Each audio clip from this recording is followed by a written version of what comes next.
Most of these kids in the system don't have a voice, and so that's where we come into play by doing this, and we get to help them along the way, and they get to see that every person deserves to always have that love and that support needed. And by doing that, we have to live in truth, and what we mean by that is also originates from our faith also in some ways, but in general we believe that everybody should be truthful. And so the way we live our lives speaks so much more than the way that we say it. Yeah. And so we want to exemplify that each and every day.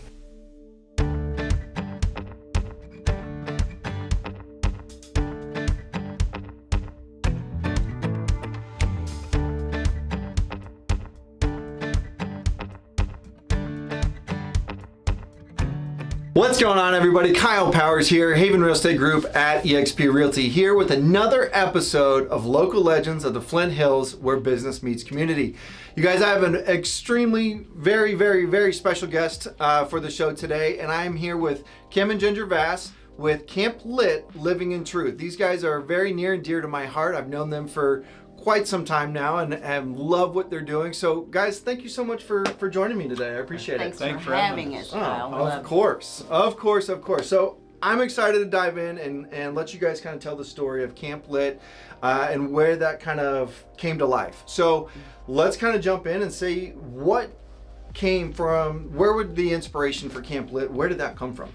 Well, we as a couple, when we married, we were not able to have bio kids, so we decided to foster or adopt. The adoption wasn't in our cards, so we fostered and wanted to have babies. That didn't happen, so we have teenage boys, and so that, dirty socks and all, that's how we came to be in the foster system, and loved on the kids that were just challenged, the families that were challenged. And so in our local community, we came from Oklahoma. They also had a camp for foster kids. We helped with that. It grew our love for that mission, and we were asked to come up to Kansas to do some training. After that, we came up yearly to help with a foster teen camp, and from that, we started our own. Yeah. Had a vision for what we wanted with a teen camp. Sure. So, and how we wanted to network with the system, the agencies that dealt with foster teens and foster parents and adopted foster kids, so, and even at risk. So that's something that we have a heart for now. We have seen so many positive changes. Yeah. So, and we are a faith-based camp, and so that was on our heart from the beginning, that it needs to show love and the kindness of God. Yeah. Well, and I think that, you guys have been doing this now for 5 years with Camp Lit and kind of growing that ecosystem, if you will, for foster kids and people that are, at risk and things there. But I want to talk a little bit too, the living in truth. What is that significance with that, and where'd that come from? Are you going to address it? Well, living in truth, Camp Lit, that's what we want. We believe that all people should be loved. Sure. And everybody should have a family of some sort. That does not necessarily mean it has to be blood in that, because we just think that every person deserves to always have that love and that support needed. And by doing that, we have to live in truth. And what we mean by that is also originates from our faith also in some ways. But in general, we believe that everybody should be truthful. And so the way we live our lives speaks so much more than the way that we say it. Yeah. And so we want to exemplify that each and every day that we're in and around people. Yeah. And so by doing that, it's just like we were strictly foster teens, and then we switched to at-risk youth. And I want to expand on that. And what that means is that your parents' parents were raising their kids, grandkids. Sure. And so at one time we did not allow that, and so we were telling people no, and we said, well, we make the rules, let's change that. Yeah. And so that brought in another avenue, because these kids never made the system. Yeah. But yet they're going through the same types of trauma. Yeah. Because the parent chose drugs over them or whatever other trauma Sure. that it may be. Sure. And so yeah, and so that truth comes in, and then when they come to camp, it's just that they get to see what these people are all about. Yeah. Yeah. And so that's really where the living in truth is. We wanted to have a core that we believed in, and first and foremost, we believe in God. And from that and our faith and the way we want to live our life and the people that came alongside with us, that same. Yeah, and to touch on not just the living in truth, but the acronym LIT. As we were batting around names for the camp, we were talking about light and lit and hope, and we're like, lit, well, that's not always a positive term. How can we make this into something that's attractive? Anyway, so it was a culmination of a lot of ideas from people who had the same heart as we did for these kids. Yeah.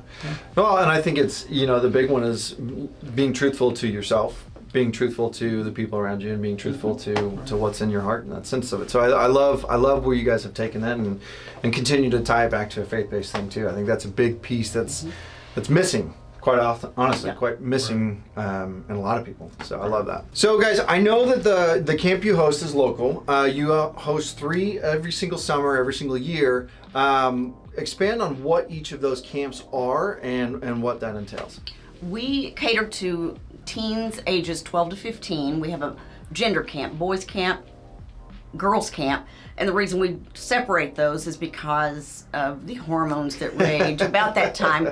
And we found that it's so much better. They can be themselves and they can trust much more if they are living with fellow dudes, fellow girls. They can be themselves without having to put on airs. And that's what we want to do, is to get to the root challenge in their lives, to give them hope and for their future. So we hold one girls camp, one boys camp. We also hold a co-ed camp for ages 16 to 18, where we give them life skills and teach them what they're going to have to do once they do age out of the system. So what we do like to do is, I'm just thinking, we cater to that. What's so nice is some of these kids have never seen relationships that are healthy. Yeah. So as we are recruiting our volunteers, we love to have couples involved. We love to have singles involved. We love to have married, but only maybe one of the spouse in camp. But I'd love to show them how we can be in a healthy relationship for longer than 1 month or 1 year, married for longer than 1 month, 1 year. Right. And so it's so nice to have that environment. They are unconditionally loved, and so we, as a family of volunteers, and it has really become a family. Sure. So we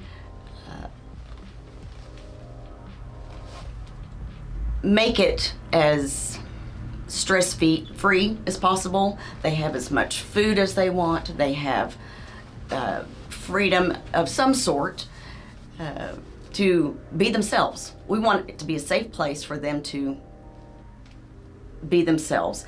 One of our campers this year, he was new to us. He said, this is the first time I've been in a place where when I said I was in foster care, I was not shamed. Yeah. And so it was kind of sad to hear that, but it was so fun for him to say, do you guys laugh like this all the time? And and it was just so wonderful to bring joy to his life. Yeah. So that's what we offer, is a safe place for them to be themselves. Yeah. No, and I think that's crazy powerful too. Sorry. Yeah, everything's foreign to them. Yeah. Because again, and we go back to we think that every person deserves to be loved in so many ways, but the activities that come around, that we formulate around them. I mean, we start the day off. I mean, here's the thing: these kids, they're all good kids. We brand them. Yeah. As a society. Yep. That, well, this one here, the state brands them in that, where, hey, this kid's rated a 5, this kid's rated a 1. Yeah. Meaning, you don't get to go to a foster home, you get to go to a group home. And so these kids that come out of group homes, that's like throwing a kid to the trash. Yeah. And, we don't believe in that, nor should anybody. Yeah. These kids didn't deserve what they had gotten right here, living in this situation. So when they come in off the bus to, everything's a safe environment. That we're number one, safety, huge. And so you're protected and so forth. But when they come off that bus, they might be a little pissed. Yeah. You know, they might flip you off. They may give you a little FU, you know, whatever that might be. You know, we don't know, you know, because number one, depending on what time of year it is. So it's at the beginning, we might be their first camp. At the end, as the summer, we may be their last, and they've already been to 50. Yeah. You know, because people are just getting them out of the house, you know. And so when they come into ours, though, what's really cool is the first day is your hardest day, normally, because they're testing the waters. You know, they're going to get a counselor or a coach, we call them, because counselor is a negative term in their world. Yeah. And so they have a coach. They have their name on a sign. They get off the bus, you know, and they see this lunatic over there yelling, hey, you know, hey, you know, it's Kyle's my coach, you know, hey, you know, and Kyle's getting into it and everything. And then they come up and he may have a kid that just goes, I don't think so. Yeah. You know, and so that day starts. You know, we go to the bunkhouse. You start building that bond and that trust a little bit that they allow you. Right. And so you're going into the dorms and getting all your stuff all laid out and whatever, and they're starting to look, and everything's foreign again. Yep. Because they're going, well, here's the meaning of my name on my bunk. What does that even mean? You know, you find out that some of these kids don't read very well. Yeah. And we never embarrass them. That's what's great. We may have all sorts of situations, but you know, that first day, as they grow, and we lay that foundation, we have a thing called fireside chat. And that is where we correlate their life with a biblical character. Yeah. And that's where it's laid out, you know. And so they start seeing it like we did David and Goliath. And so they're in there, and some of them are going, yeah, and some of them are over there going to sleep. And that's all right. Yeah. You know, because at least, you know, if they're willing to go to sleep, that's a good sign that they're feeling pretty safe. I was just going to say that, yeah. You know, Pretty comfortable. and so even though, you know, and then we go into a journal time after that, and that's where it's a one-on-one with their coach, and we have a series of questions, may not even touch them. Yeah. And that is awesome because that means they're talking about something else. Yeah. You know, they may do a shock thing to you, like, hey, you know, you ever had a screwdriver stuck in your side of your face? Yeah. Because we've had kids at camp, man, they're comparing scars. Look, I mean, that's not funny. That's sad. Yeah. I mean, that's some of that. You know, they're comparing their scars. And not just that. I mean, you got a parent that would go, man, son, I wish you were never born. Yeah. You're a piece of shit. Yeah. You know? And that is just not kosher at all. Right. How could someone say that to their own flesh and blood, or anybody? Yeah. For that matters, you know? And so when you start growing, and so that day expands, and so they get to eat. Woo, man, they're fired up on eating. Yeah. And then we go into a thing called a challenge course. And that challenge course is low element type thing. We have a thing called a spider web. Yeah. And so that spider web, how this really starts, things start evolving. But let's finish that first day, though. We went down to the challenge course. It's usually an easy day on that first day. And so we did something easy. You might do a thing called the Titanic. You got to figure out the dynamic of the kids and the coaches. So that log, you have firefighters on one end, welders on the other. And you got to, you know, I know Kyle's done this one before. And it's not very fun at times, especially when it's 100 degrees and we put it out in the sun. Yep. But you can't move on without seeing that dynamic. And so we finally get to the end of the night after we've eaten and we're wrapping things up. And you have little Joey over there looking at Kyle, his coach, going, huh. Goes to bed. Wakes up the next day, it's a new day. Yeah. He looks over at Kyle and goes, hey, this dude's still here. Because you got to realize that the people in their lives disappear each and every day.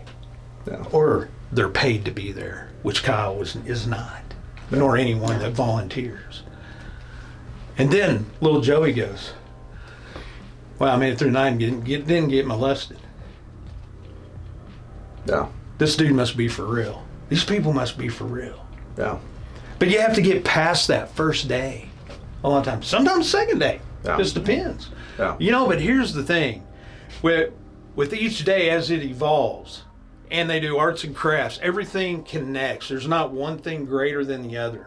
We're getting into day two and day three. And each element gets a little harder. And we get to this one called a spider web. And the spider web is so unique, but yet so simple because it's just made out of PVC pipe and some rope. And it looks like a spider web, if y'all can imagine that. And so on one side, so by this time, when we get to this day, because the challenge course is designed for them to tell their SOTO, which means story of the one. And that story of the one, that could be even our volunteers. Because I will tell you this, anybody that comes to camp, your life is forever changed. This camp was designed for a youth, foster, at-risk youth, but gosh dang it, every time I see it, I mean, I've had wives call me going, "What'd you do to my husband?" And I didn't do anything. That means I did the right thing. Yeah. I got out of the way and let God work. And so when you have this time on the challenge course and we're at the spider web and, you know, we're asking these questions. It's so private down there. The facilitators and the coaches and the campers are the only ones allowed down there. My wife right here hadn't even been down 99% of the time, you know, and she's there every year. And so we're down there and you have this one young lady that comes up. And when you see a lady, you're a girl, and you're just asking them, "Hey, what do you want to change in your life? Because this is your time." You know, and she goes, "I want to learn to forgive again." And I go, "Why? What do you want to learn to forgive again?" "Well, you know, my dad's in prison. My mom, first off, my dad abused me sexually. He let other men do the same. My mom decides he leaves, gets thrown in prison. My mom decides to choose drugs over me." And so when you hear this coming from a 12 and 13-year-old girl, you're going, wow. You know, they didn't deserve it, number one. This is your mom and dad. You know, they're the things that he had done. And yet she wants and desires to forgive again, learn to love. And then and so when we're talking, she goes, "You know, I'm not sure." And I go, "Why you're not sure?" Because I mean, I wouldn't be sure either. Because they do, they'll waver some. Because one thing you got to understand on the challenge course, we never make them do anything. They voluntarily. Yeah. And so when you see a kid doing that and they're wavering, and then all of a sudden she goes, "Yeah, I want to leave that hatred on this side of the web, because you're going to leave something on this side. And then I'm on the other side, because what's going to happen is you're going to leave that." Because she wants to learn to forgive again. She wants to leave that hardness of her heart and all that she deservingly could have very easily. And so she goes, "Yeah, I do." And so I go, next question is, because this is huge. It may not be huge for other people, but when you get to say, "Hey, who would you like to catch your head on the other side?" Because this is so important. I go, "God, people I'm talking to, yeah, that may not even be a big thing for you to have to even think about. But for a young person that just met these people and they blurt out, you know, I want Ginger, my coach, to catch my head." Or maybe another camper. Yeah. And then everybody, what's going to happen is she's going to get blindfolded. She's going to be picked up. She'll get to pick a hole to go through. And that significance of going through it is that she's leaving that behind. Because when she gets to the other side, she is a new person in one sense of the word. You know, because, yeah, she's going to have to fight it every day. I'm not going to tell you just all of a sudden just happens, but sometimes it does. Yeah. I mean, and we have to tell them, man, you got to surrender that every day. Every day. You know? And so that young lady comes across and she gets in there, and I mean, it's just like, takes that blindfold off, and I go, how's that? She goes, this is weird. This is wild. I never felt something just come off of me. Yeah. Now, also what you got to realize too, by the time they're age 12, they already know that they're not wanted anymore. An unadoptable, that's what they think. Yeah. They've already know they're not wanted because of the abuse and why they're in there. You know, and so we have every walk of life that comes to camp. And when you have a young lady like that, it just touches your heart. And then we've seen these kids grow. I mean, honestly, this is the first year we had a camper for our co-ed camp. Actually drove himself. He was at our first camp. I mean, we were excited, you know. Yeah. And he's at K-State today. Yeah. I mean, how cool is that? Because a lot of these kids, they don't think they could do any of that. That's right. You know, and that's what's crazy about it. You know, I mean, think about this. I mean, you're waking up each and every day when you were a kid, you know, and your worst thing was you had to go to school. Yeah. Right. You know? And their worst thing is, am I going to be able to eat or live each day? Yeah. And then I get to go to school because I get to eat. Right. You know? So our camp, it not only helps these kids, but I've had soldiers that dealt with PTSD and all of that. And they are changed because of this camp. Because these kids have the same thing. They have PTSD. A lot of them do. You know, and so when you have a married couple come that never told what was going on in their own life, and that inspires a kid because they look at you. You know, I was molested. I was raped. We had a lady that was raped. I had a group of ladies, all of them. Every one of them was either raped or molested or both. Yeah. I have my coaches. And you know what? One of them, this one lady, it was really good. She goes, yeah, I was raped at 15. She had never told a soul, not even her husband of 20 years. Yeah. And then she goes, you know, and then when she said it, she goes, you know, if I don't say it, that means it's not real. And then her husband comes the next week for the boys' camp. He had the same thing happen, never told his wife. And now think about that. Think how strong their marriage is today. Yeah. Because of this camp. You know, this will touch human life all the way around. Yeah. But so we get to Sunday. So we've done all this, we've pulled all this out, they found out what they wanted, and then on Sunday, this will be the last day. We're down on the challenge course. We've gone through the fireside chat, we've done all those things, and now we're down at the challenge course. Well, I had them carry around wood blocks. And what that is, at the beginning of camp, and so I had them carry them around, the coaches, the facilitators, and the kids. And what I wanted them to write on there is a burden that they wanted to get rid of, and they put it in their backpack, another backpack they had. And so at some point during camp, they're going to ask their coach, I don't want to carry this anymore. What a great opportunity for the coach to go, here, let me carry that for you for a while. You know, or the kid will want to carry the coaches a lot of times. Yeah. So we get to Sunday and we have a fire going down on the challenge course. And so we go, hey, this is what you're going to do. This is the last time y'all are going to get to talk to each other, the campers and the coach. And plus, I want you to throw all those discs, not throw them, but look at each one, if you mean it, to put it in the fire. And so we had one young boy, Andy. He was down there. They had more to write on, and I said, yeah, I got more.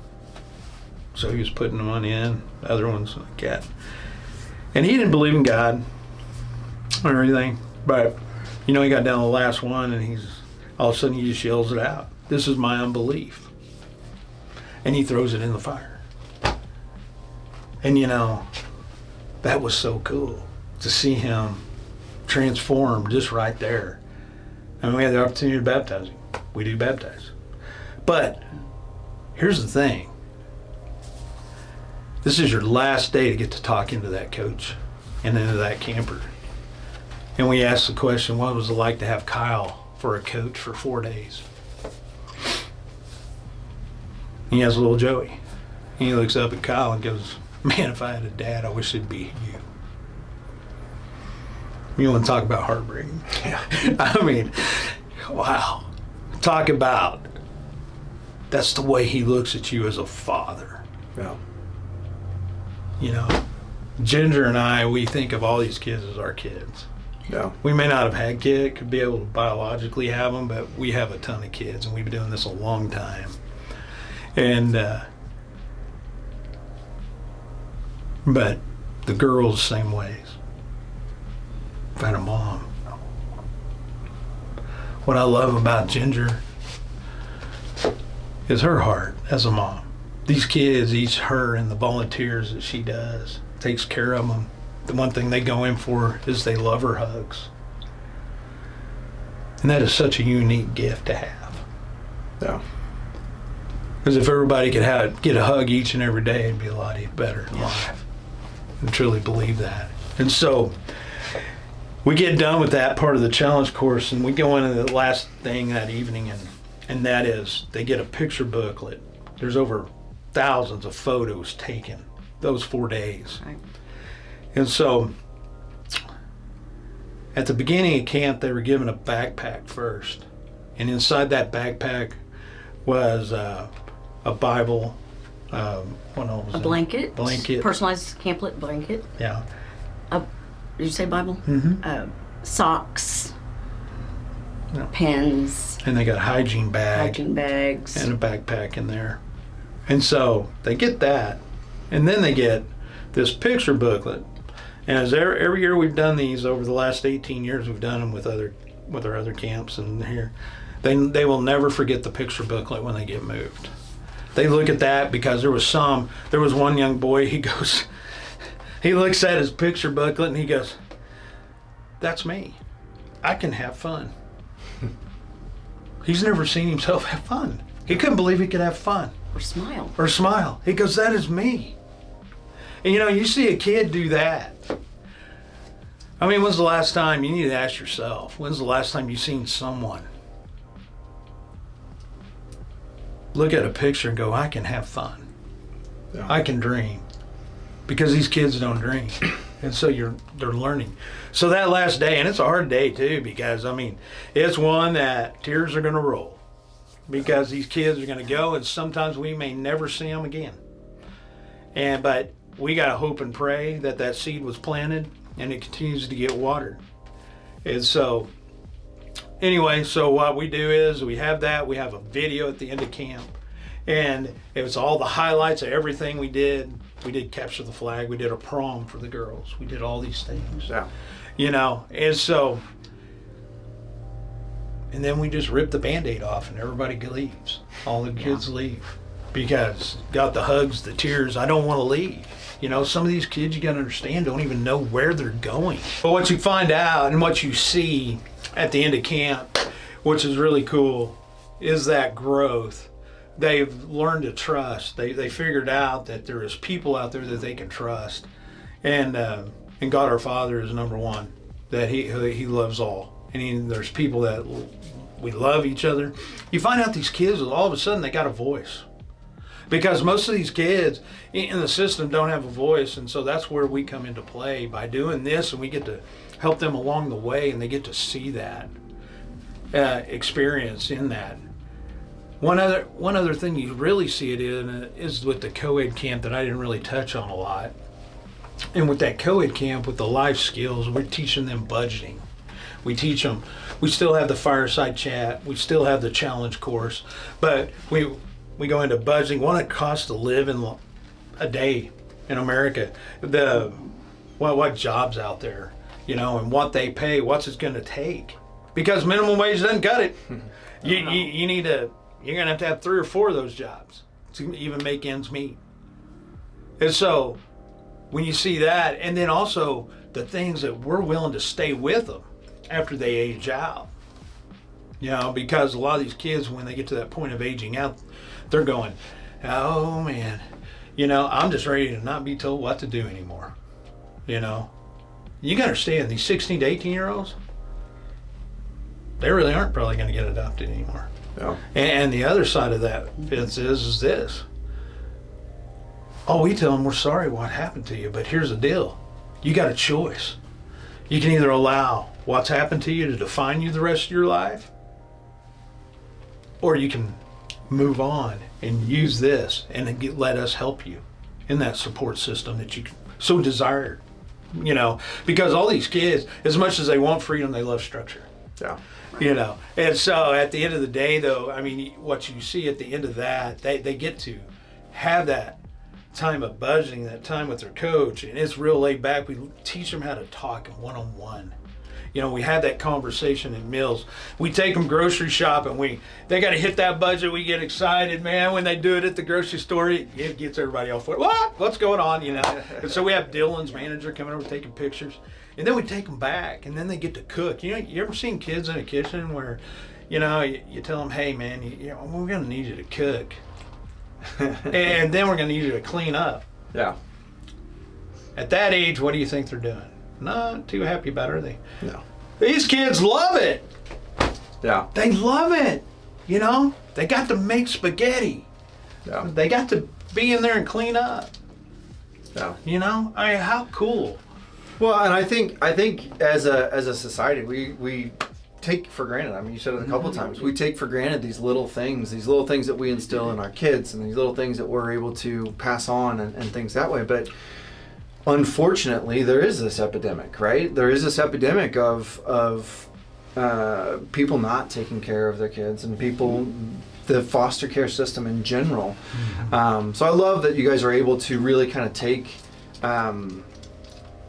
I hate to almost say this, but a broken system and make it and be a shining light in the manner of this darkness, especially for these kids. Right. You know, my experience with the camps and with everything that way, it changes you. I mean, it hits you hard, right? Hits you hard right in the heart. And even here, I'm getting goosebumps and tearing up and just thinking about kids. I mean, they're kids, right? They're 12, 13, 14-year-old kids. One, that's hard enough. It is. Right? That's hard enough in a safe environment, let alone in something else that is not even remotely safe. Right? You've got so much change. And again, back to the 16 to 18-year-olds, I mean, again, I go back to it, like, we don't teach kids how to budget and teach kids in the quote unquote safe homes. We don't always teach them these kinds of things, these life skills and things that way. And I think that's a very important piece, especially for these kids, because they don't have a support system at 18. Right. No, and one unique thing that came out of our co-ed camp is that we had a girl who just had a baby. Yeah. And so, yes, we're talking about budgeting for one person. She also has to think about this infant that is in her life that she also has to account for. So we're talking more, and what I thought was wonderful is it was an eye-opener for the rest of the kids in the room. Yeah. It's like, oh, we may need to consider other people Yeah. in our lives, and having them serve each other. I know one kid was a little more autistic than the others, and this one camper noticed that, and he would draw him in to the group activities because teens tend to click. Sure. In different ages and likes and dislikes, and so he was so thoughtful to bring in this other kid to the group and include him in all things, and make him feel comfortable, not make it an obvious swing, but also. So that was what was interesting, is just to see the different dynamics. And yes, they love getting in the kitchen and cook, but serving. Right. Once they did that, they had to serve. And they were so proud of their efforts. And we got to sit and play games while they cooked and cleaned. And so that was what was fun. Yeah, that's awesome. Well, and truthfully, this actually segues really nicely into my next topic here, and that's what you guys do outside of camp, right? I know that you offer mentorship and social events and things like that. Can you expand on what that is? Yeah, we, as these teens and coaches and teens and the rest of our support staff at camp gain and develop relationships, we want to make sure that's continuous, because we may be the one positive spot in their lives, might be the light in their lives. So we want to make sure we keep that avenue open. So we, as directors and our leadership, keep in contact with social workers, with grandparents, with foster parents and families, and we have a wonderful database where we communicate quite often on activities we're doing. These kids love to get together with their peers, meaning other foster kids or those who are at risk and have been through the same similar trauma events, and they bonded, and so they like to get together periodically. And so we have developed a quarterly event, 3 quarters out of the year, and then the 4th quarter is we're having camps. And so though we're local, we reach kids all over Kansas. We've had some come out of Missouri, Texas, and so we want to make sure they all gather together when they can. So we will have a fun event, maybe 2, 3, 4 hours.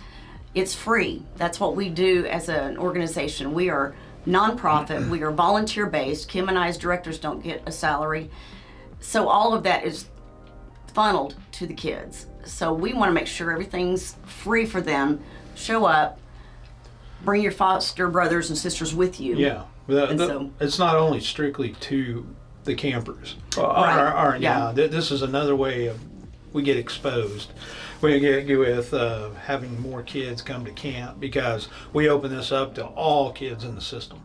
And so, again, that way, and we not only do them in Manhattan. Now these, I'll tell you where we do them at. Yeah. So Manhattan, Wichita, we're going to be doing one in Kansas City. We've done them in Topeka. We try to go where the kids, because these are generally just like a 3-4 hour event for the day. So driving up 2.5 hours is a little tough, for some.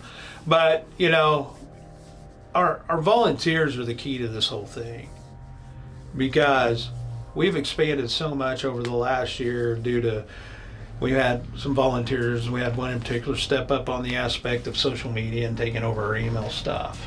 It helps us out and our other leadership that do it. But we had one, she kind of drove that shit for us, and because of that, we this year alone, not just because of that, because we are getting, because of everyone, we'll probably reach 4 times what we did the 3 previous together. Yeah. 3 previous years together this year. Since most of the kids are state property of the state, we also have to have at camp social media guidelines or year-round guidelines for our volunteers that they have to go through us and through the foster parents, through the agencies to get permission to keep in contact with that child. So this is why we love to have more communication. That's why we need to gather together more often. And once we do get permission, and most generally we have a positive response from those foster parents that yes, any kind of positive impact you can make, we agree to that. And so they'll be able to text or call or gather together with the parents' permission. Yeah. So otherwise, we don't let them just keep in contact unrequited. So yeah, no, and I guess that's kind of a good spot too, right? You're reaching 4 times as many what you've been able to in the past, which by the way is fantastic. The fire that this has caught, I love it, right? Mm-hmm. That said, volunteers is kind of the lifeblood of your organization. Yes, it is. And so having that lifeblood and having that stuff, what are you guys able to do to collaborate with other organizations, volunteers, businesses, whatever that looks like? 2 things. Number 1, what do you do to collaborate? And number 2 is how does anybody watching this video get a hold of you guys to kind of get involved? Right. A lot has to do, like we've collaborated with Big Brothers Big Sisters, Boys and Girls Club. Yep. Because there's kids that go there, that are there. And so on a lot of the nonprofits, this is how we believe all nonprofits are connected. We're not a nonprofit. What we do is we also look at things in the community that we can reach out and do. We do go to Praise Fest. We do these things that we believe in their function and what they desire and their mission. And so, it gives us some pub, but at the same time, we've had other groups that come to us and want, hey, what can we do? Right. And so when we reach out and with our volunteers, we have reached 4 times the kids because we believe in prayer. and it came, but we forgot to pray for volunteers, and we needed them bad last year. Yeah. Because we literally wore everybody out, and so ourselves included. But it's well worth it. Right. Number one, we'd do it again. Right. So our numbers in enrollees is limited on the number of volunteers we have. Yeah. Right. And the quality we can offer them. And so, well, one, you can reach us at camplit.org, and the number on there too goes right to my wife or I, which is a 405-593-2449. Yeah. And but we'll also be in like tonight. There is a community Christmas Lighted parade. that we're in. Oh, nice. So what we've done some fundraisers, because our two biggest needs are always volunteers and money. Right. And we're privately funded. We don't accept money from the state. We prefer to be in control of that. Yeah. Nothing against the state. Again, Kyle hit it earlier going, in a broken system, yeah, it's broken. Number one, but it's better to have a system than not have one at all. Right. And so, we may not agree with things, but, that's where we come in. And this is where you can come in and come alongside of us, because we're looking for partners that have a big voice, that we can change these laws, that this isn't right. Even the kids that go into the system. And so if we're using the foster care system to balance the budget of our state, bottom line, then yeah, it was never intended for the state to take care of kids. Guys, I'll just be blunt with you, because that's who I am. And I go, it's the church's fault, and I love the church. I just told you we're faith-based. But at that time in history, we allowed that to take over. And so, now it's time for us to take back, because these kids don't deserve it. And guys, there is over 8,000 kids in Kansas alone. And I say that's about over 500,000. And the projection on the numbers is we'll be over 1 million real quick, because we had to open borders. Yeah. And so, guys, this is a pandemic, an epidemic. And it's only going to change until everybody gets on board. We'll do it for one kid. Right. But we need all the help we can get. Yeah. So you can get on camplit.org. You can also contribute to our Amazon wish list. Yeah. We don't have our own campground. We do rent the campground, so that's mainly why we're fundraising for that. Our social events, travel money for those kids, that type of thing. We're also trying to develop a drive team to go help pick up those kids. The state agencies no longer provide transportation for these kids to and from wherever they need to be. So, like to counseling, to camp, to any of our events. So that's what we're also looking for. You can be involved as a prayer partner, which just requires sending a note to the kid. You'll get a thank you back once that kid sees that. So you can do that little, it's a big thing, or you can sponsor the entire camp. Yeah. We don't mind, all 3 weekends. They are Right. 4-day camps, so we provide lodging, food, all the activities Oh, for these food. kids. Food's good. And extra. Yeah, if we can get you, we had steak this year, so that's not camp Right. food. Come on, Chicken we'll feed cordon you. bleu was delicious. Yeah.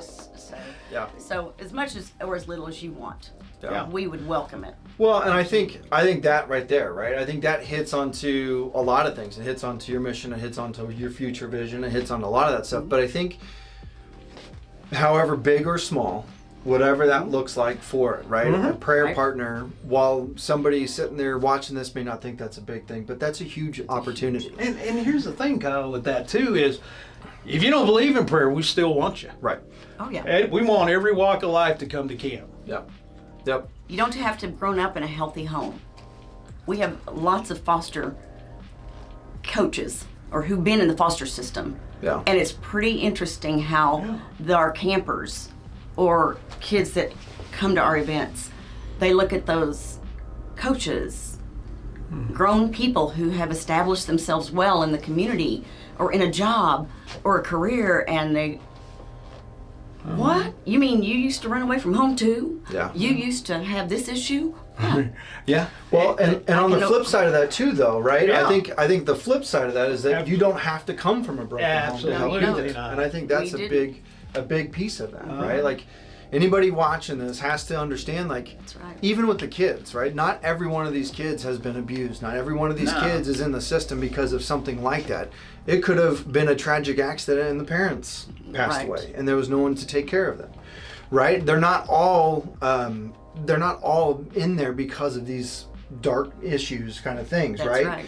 And Right. but I think that's the big piece of this is that you can't put that label on them. Right. And I think just getting in and helping, whether it be Yeah. from the prayer partners to coaching to support staff. We didn't talk about support Yeah. staff. To anything and everything in between. Again, whether it just be, getting out and help fundraise, Yeah. whatever that is. I think mean- it's an opportunity that there's a Yeah. wide range to be able to be involved That's with the right. camp, with the group, with the organization, and make a major Right. splash within the Right. organization. That's I right. Because love that idea. other roles that we need too are nurses, Yep. or a doc, whichever way, therapist, all those, because we cover all walks of life, and we have that open door policy too. I mean, the other thing is too, if we have anybody out there that wants to know what our budget is, we're more than willing to show you what we do with the numbers. Yeah. We have nothing to hide in that. Being transparent with it. Absolutely. That's Yep. the only way we're going to ever be. Yep. And so, But yeah, we need photographers at camp. We need, like you said, nurse, doctor, therapist, someone to help clean the restrooms in between times. Have you ever smelled the boys' dorm? After 30 boys have been in there? Yeah. They need help. And yes, those coaches can do so much. But to help show them that we care includes cleaning a bathroom, throwing away the trash, serving them dinner, Right. making sure they get a snack between times, making sure their water bottle's full with cold water. Yeah. So that's the other thing And they the- get. They get a free water bottle. Yeah. I love it. And the kids learn that Yep. at the By end of the serving. day. You bet. And they're going, hey, this is kind of fun. Yep. Yeah. So. Before we wrap it up, anything else that you guys want to add to anybody watching this video? I would say this, the challenge I would throw out to anybody is, sure, we'd love for you to come be a partner with us. But like I said before, we believe that all nonprofits are connected in some form or fashion, that if you're not doing something outside yourself, please get involved with one, research it or whatever. I mean, if you need help with that, call us, because we do things outside of that. We'll try to connect you with one that really best suits you. And so, or I know this guy right here to do the same thing for you. And so, please get involved in something. And we don't just throw you in the deep end of the pool. We do train you. So Yeah. you will get 6 hours of training plus mentoring by the veteran volunteers. So, and it's by professionals that will train us. Yeah, right. So Yep, we do it. you're not going to be. But yeah, please reach out if you have any questions. We'd love to answer them. Need to come meet you. I love meeting people. Yeah. Yes, he does. Talk here. Awesome. Well, you guys, what I'll tell you, first off, thank you guys for joining me today. Thank you for I having really Kyle. appreciate it. Appreciate it. I have known these two for a very, very long time now, and I love them. They are near and dear to my heart. What they do strikes a chord with me. I love it, and I love what they're doing. So please, if you know somebody who maybe they're being pulled into this kind of stuff, right? Share this video with them. Help them understand what the camp is about. Understand what Camp Lit is, living in truth, and what that actually means. Because here's the thing: is it means something different to each one of us, right? You're living in your own truth means something different to everyone that watches it, everyone that thinks about it, and everybody that looks into it. And I promise you, big or small, this is a camp that you can get behind, and a camp that you can get behind that's going to make a big difference for these kids. I've seen it myself. I've been a part of some of these transformations with these kids. My wife has been a part of it. We love supporting this group and what they do. So please share this video with anybody that may be interested in looking into kind of just dipping their toe in the water. Come and have a conversation. I'll talk to you, but these two obviously will love to talk to you too. So come have a conversation, reach out to them. They gave you their phone number as well. I'll put it in the comments below. That way you guys can reach out to any of them. And then just talk to everybody within their organization. I promise you, you will not be disappointed with what you find here. So guys, thank you again. Thank you so Thank much you. for coming today. Yes. I appreciate you guys Love being watching. here. Thank If you guys if you are enjoying this content, please go and hit that subscribe button. Go and hit that little bell so you get notified of any future videos. And thank you so much for watching. And until next time, this was Local Legends of the Flint Hills. We'll see you later. Thank you. Thank you.